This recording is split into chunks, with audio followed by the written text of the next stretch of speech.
When the drawings come to the studios, the first thing we do as conservators is a thorough examination.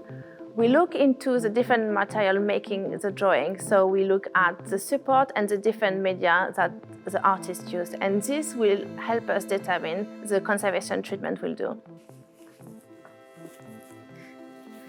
Something I really enjoy with my job is looking at paper under different light. For instance, here we are using transmitted light, and you can reveal quite a lot of information about the paper that the artist used. You can see, for instance, here that the artist used 4 different pieces of paper, pieced them together to have a larger sheet for his design. With transmitted light, we can see here across the paper these chain lines, and vertically the lead line. That were evidence of the paper making process. And if you look even more closely, we can also spot different design here at the top and there at the bottom. These designs in the thickness of the paper are called watermarks, and they give us information about the era where the paper was produced and its provenance. On the top, for instance, we can clearly identify a fleur-de-lis, and the bottom, the coat of arms of the city of Amsterdam, with 2 lions on each side, and the crown at the top.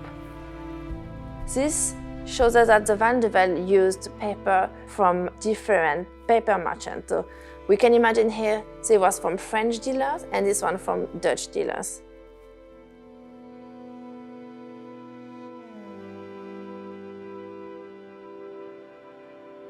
This drawing is a bit different from the other because it's drawn on blue paper, and we have a lot of Van de Velde drawing, but a smaller group of drawing on blue paper by Velde the Younger. So the paper is different, but also the media is using is different. For this one is using black and white chalk. Otherwise usually used ink, right? Is that, yeah. Yes, they usually use ink and graphite. We can understand that graphite would be a lot less legible on a blue paper like this, and ink would be something a bit difficult to carry in your pocket to sketch somewhere. Of course, yeah.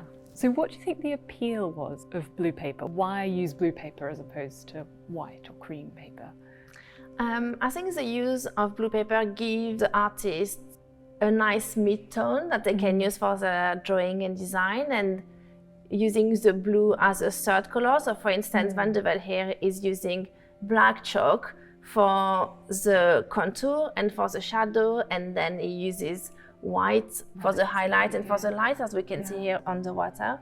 It's a very simple but also clever way to bring an additional dimension to the drawing and an additional tone.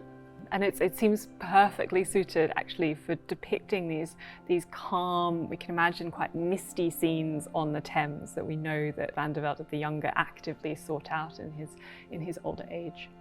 You really get this sense of mist, don't you? And you think of how few touches there are on the actual paper. You know, it's very economical in the use of chalk, but he knows exactly where to place the marks to capture that.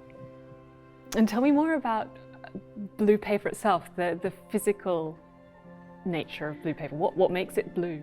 So paper in the 17th century, you could either use original blue rag. The rag was beaten until it was reaching the fiber state. You could also use some dyes. So during the 17th century, 18th century, wood was used, but then mid-17th century and early 18th century, the paper makers used a lot more indigo, a dye that was a lot more potent. And this was a product that was imported from the British and the Dutch colony. Right, I see. So this is why around this time that really takes off, is it? I suppose it goes to show, right, the ways in which artists like the Van der Veldes were absolutely enmeshed in these histories of empire, trade, colonialism. I mean, not only was the art market itself, of course, absolutely, supported by the wealth that was coming in from these colonial exploits, but even, you're saying the very materials that they're using have these connections to colonialism and even perhaps to slavery. Yeah, everything is very closely intertwined.